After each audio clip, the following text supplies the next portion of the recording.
Hello, I'm Ana Wiltos, and today I'm going to be talking a bit about politics.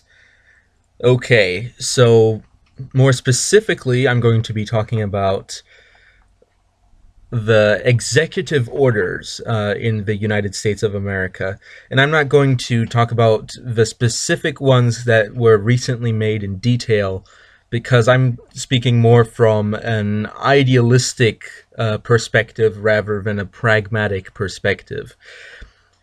Okay, so for some political background, for those of you who don't know, in the United States, there's something called an executive order in which a president can essentially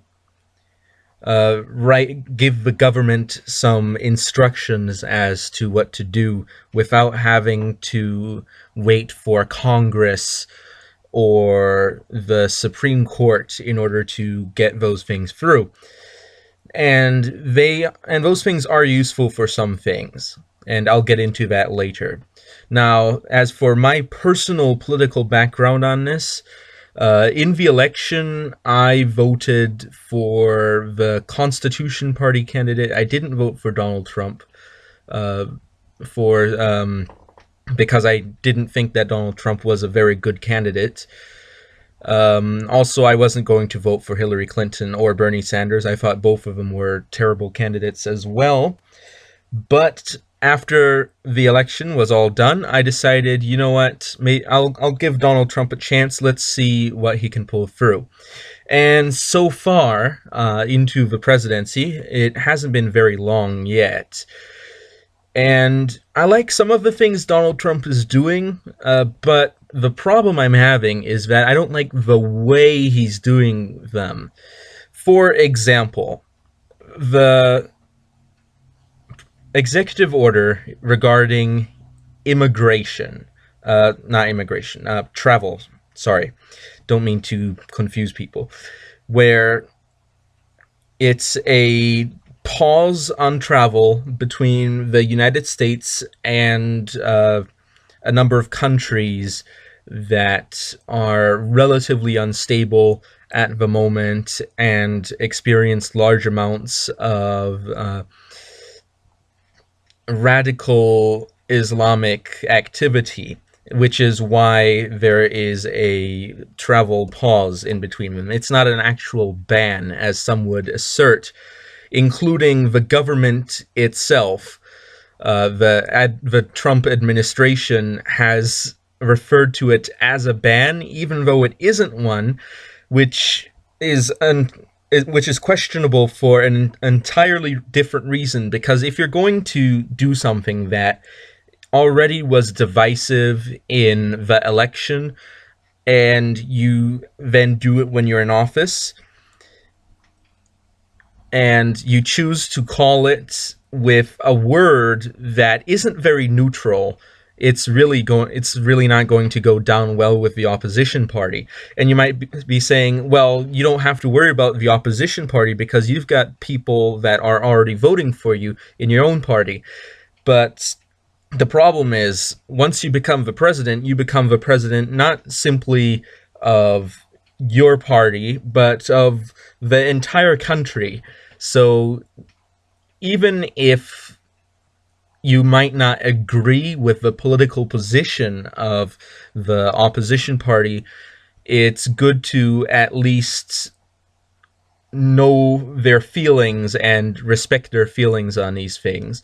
I'm not saying that you should cave into their demands or do what they want you to do, but rather that you should be very courteous and respectful, as well as exercise caution with the words that you use, so that you don't estrange a large portion of the country, which inevitably leads to an escalation, such as the protests. Although the protests were going to happen anyway, because on the other side of the political spectrum, there's people astroturfing so much. For those of you who aren't familiar with the term, astroturfing is a term referring to astroturf, which is artificial grass And astroturfing is when a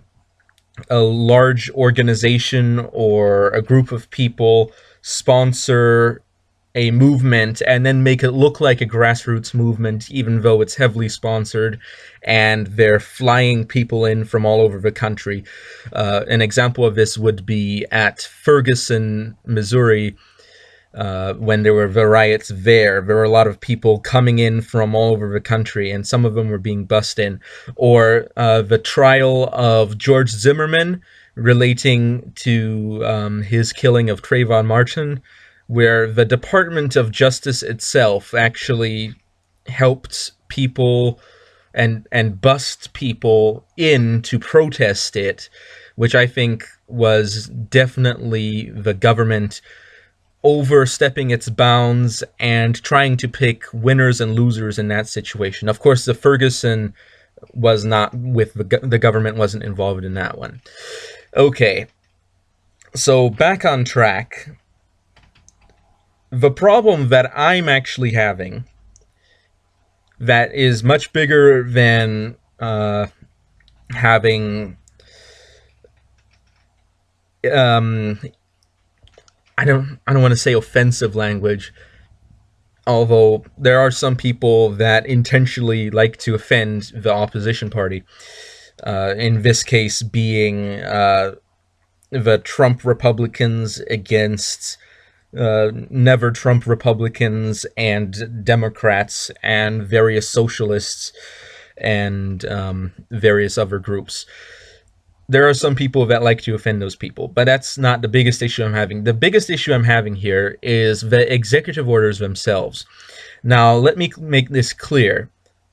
I am not saying that Trump is more guilty of this than previous presidents like Bush or Obama. I'm saying that he is making the same mistake that they had made, that undermines the U.S.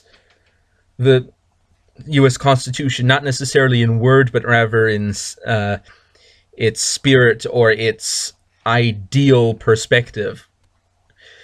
In the sense that the United States Constitution is written specifically to prevent tyranny. And as such, it tries to limit the powers of various parts of the government. Now, the problem I'm having, that's maybe the fifth time, or perhaps not, that I've used that phrase, is that the president made all these executive orders, and he's pushing them through really fast. And the problem is, where's Congress in all this? Because if you look at one of the orders, which I think was set to begin in 2018, where for that year and every year thereafter, for every regulation that is made to had to be removed. I think that was the law, or at least part of the executive order. I don't want to call it a law by mistake, like I just did. And the problem is that it's an executive order that is in perpetuity. And there are many other executive orders like this, both from Trump and from previous presidents going back a century.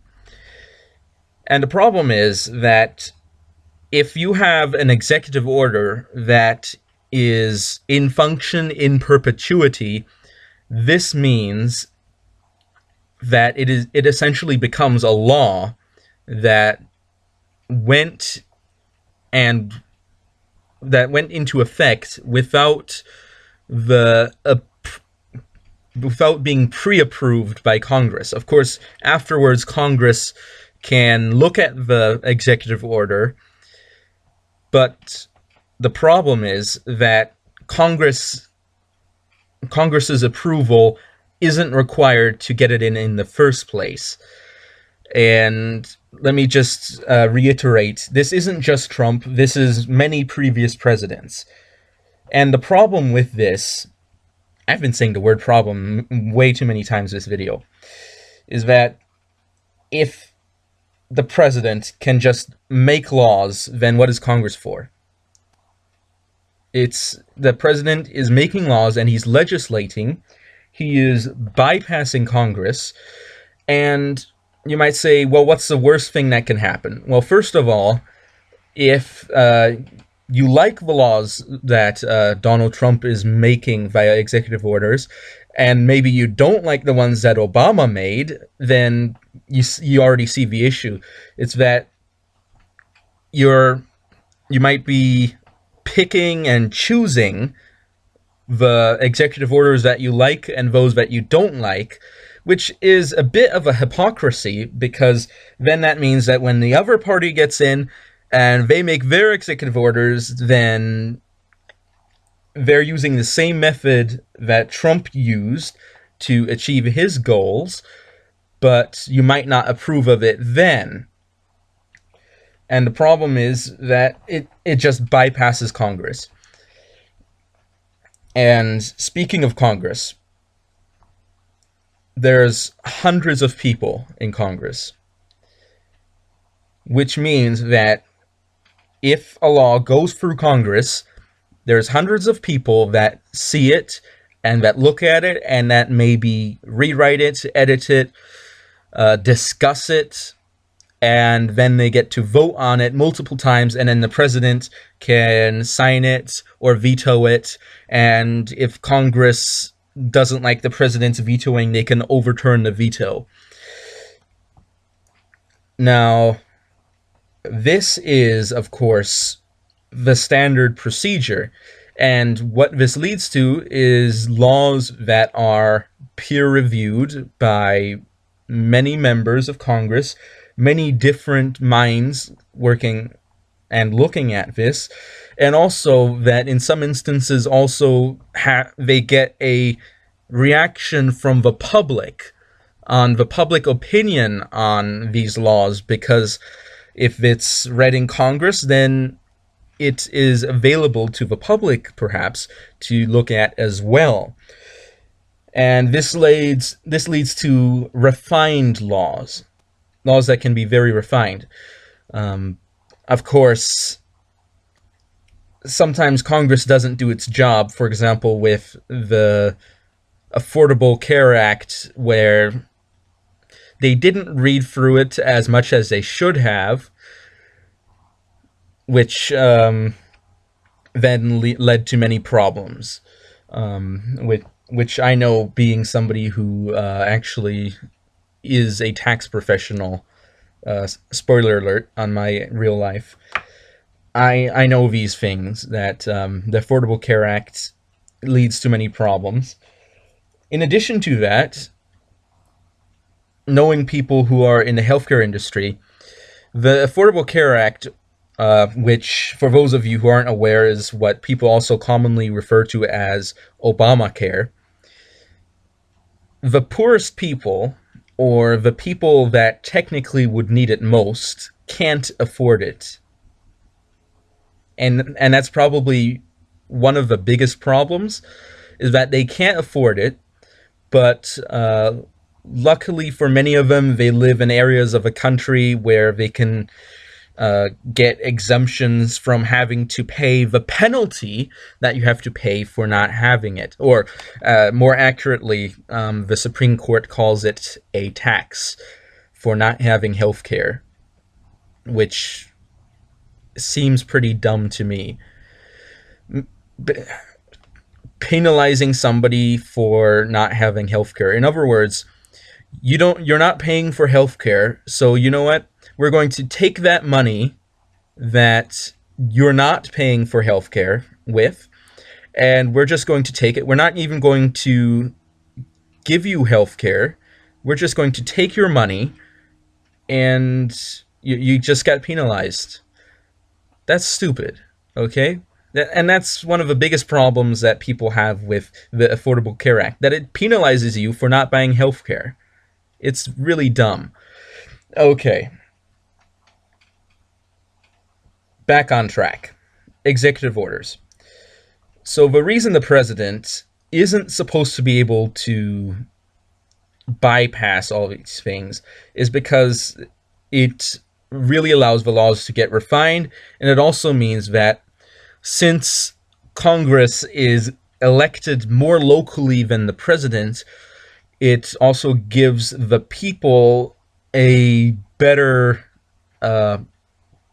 influence on what becomes law and what doesn't, because you have all these different people from around the country that get together and they make the laws, and each one of them had his own campaign and his own values listed. So instead of relying on one person, you're relying on hundreds of people, which is much better.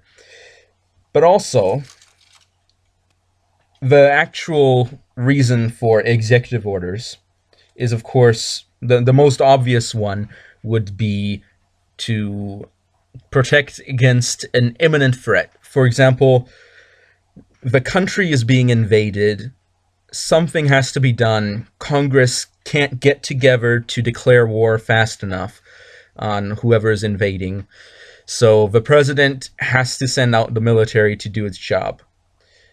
That's a good use for an executive order.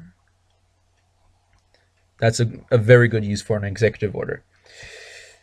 A bad use for an executive order is a law that is being made that then applies in perpetuity. In other words, you have a permanent law that Congress had no say in and that the president just decided to make.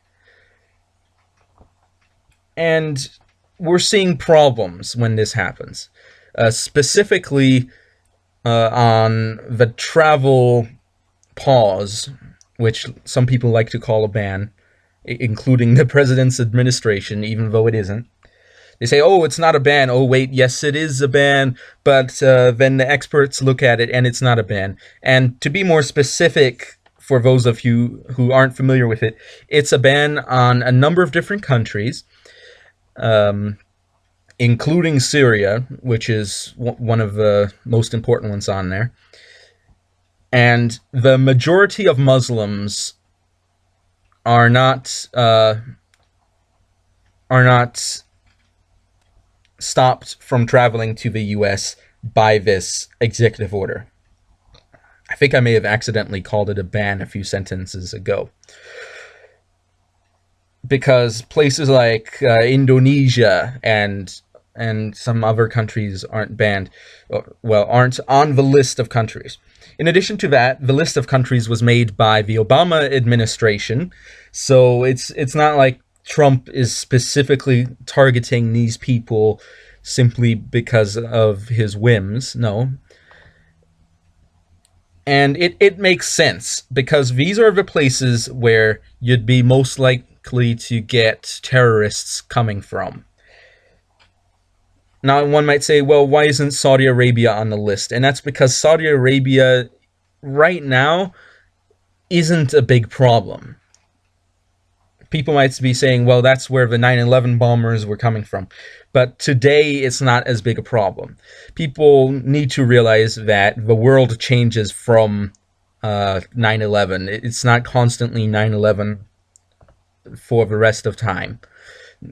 Things change. The terrorists get kicked out of certain places and they establish new bases somewhere else. And wars and civil wars and civil unrest appear in various places. And by the way, the protesters, the people that are protesting this, if you've protested calmly and respectfully, not only respecting the people that you're protesting against, but also respecting other people's property, and if you're making a reasonable protest that has logical arguments, then sure, fine, I'm not going to protest this, because my problem isn't in the law itself, my problem is in how it was applied. But for those protesters who go around and trash other people's property, I hope you get arrested, okay? Get arrested, and if you didn't get arrested, never do this again, please.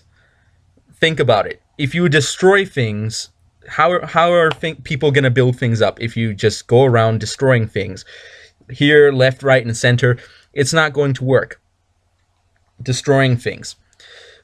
Which is another reason why civil wars have a lot of problems. Because things get destroyed.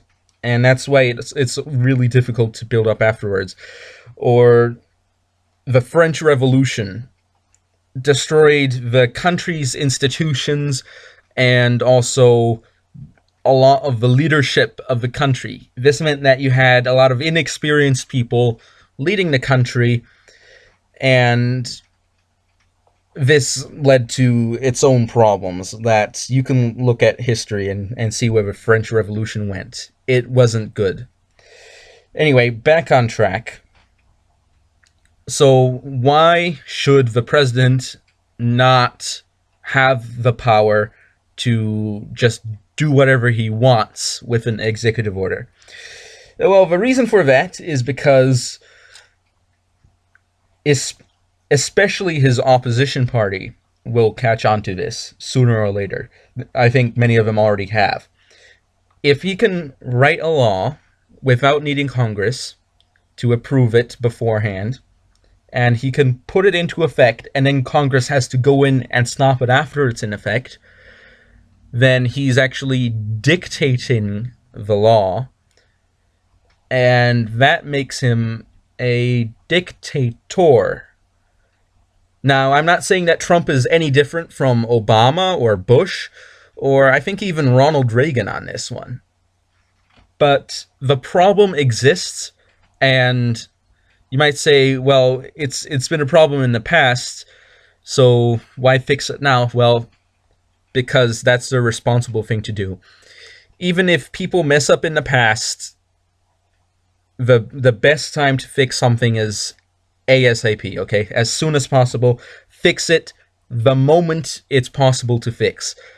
And if it's the president with the executive orders, it can be fixed immediately.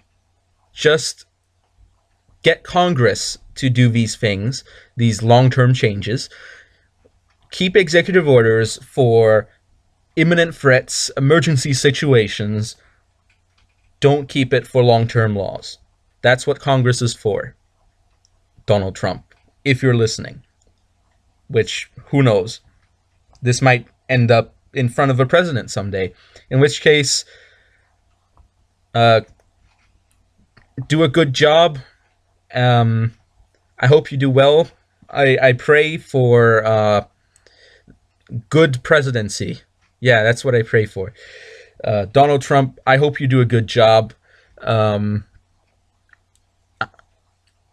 Doing these executive orders, just like Ronald Reagan and Obama, please stop. It might as well be you to stop. But anyway, thanks for watching.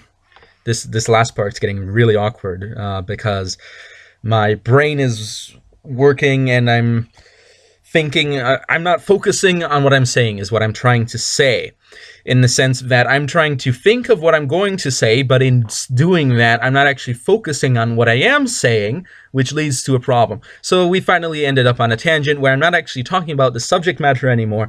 I'm just talking about I'm just running my mouth on what I'm doing. So this is making it really weird for me because I'm actually talking about what I'm doing, and what I'm doing is what I'm talking about, and I'm not actually talking about a subject other than what I'm doing, which is very, very weird if you really think about it. And if you also consider that I'm sitting alone in a room, I'm just talking right at my computer. I've got my sound recorder open. It's on 24 minutes. My goodness, how can I even talk so much? Maybe it's my attention span. Maybe my attention span is way too long. Maybe that's actually definitely true. It's much longer than most people's, in the sense that I'm still on the train of thought that I was on at the start of the video. I'm just on a different train, in a sense where you've got several parallel trains. I'm trying to describe to you my thought process, and You're riding a train and you jump between trains occasionally, but these are very long. I can keep a conversation for months on end. If I just interrupt at one point, I can pick it up right later because I know exactly where I left off. I'm not saying that my memory is really great, because it really isn't. Although I am capable of containing a lot of information for some reason, especially about history. I like history, and I also like various sciences as well. Anyway, that last bit was a real tangent. So thank you for watching. If you have any thoughts on this, I'm not saying that Donald Trump is a dictator. I'm saying that what he is doing can be considered dictatorial from certain perspectives, and that it is a slippery slope that we should not slip down on. Let's be honest. Let's get a railing on that slope. Maybe we should do that constitutionally. Somebody should get a constitutional convention or get a constitutional amendment in Congress where it defines clearly what an executive order can and cannot do, so that we don't have to worry about which person is going to overstep his bounds, or when somebody's finally going to stop overstepping the bounds of what an executive order is supposed to be doing.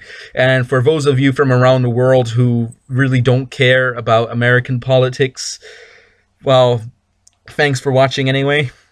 Good that you made it this far in the video. And I guess I'll be seeing you all next time. Thanks for watching. Anultos over and out.